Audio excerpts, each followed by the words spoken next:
Kaip mane nervina sofos ekspertai, kurie sako, kad vaikai su neįgalumu gimsta tik tiems, kurie sugebės su tuo susitvarkyti. Na, kaip ir ačiū už tokį komplimentą, kad iš šono atrodo, kad mes gerai su tuo susitvarkome. Bet ne, mėlyjeji, niekas net nesusimasto, kad jeigu man gims toks vaikas, tai aš ramiai su tuo susitvarkysiu, nes aš tam esu pasiruošęs.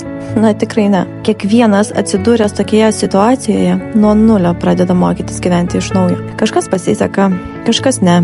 Bet nuo tavęs priklauso kito žmogaus gyvenimas, tai tu negali pasiduoti ir nieko nedaryti. Todėl veiki toliau bandai. Todėl gal aplinkiniams ir atrodo, kad tokie tėvai su tuo susitvarko, nes nesustoja, nenuleidžia rankų. Bet žinok, ir tu galėtum tai padaryti, jeigu ir tave sutiktų toks likimas. Aišku, ko nelinkėčiau niekam. Negaliu pasakyti, kad dabar nesu laiminga praėjusi tokį kelią ir susikūrusi savo naują gyvenimą. Bet niekam nelinkėčiau pereiti per tą, per ką teko pereiti man ir kitiems tėvams, kurie augina tokius vaikus. Spausk follow, kad nepraleistum naujų video, nes galimai mes daugiau nebepasimatysim.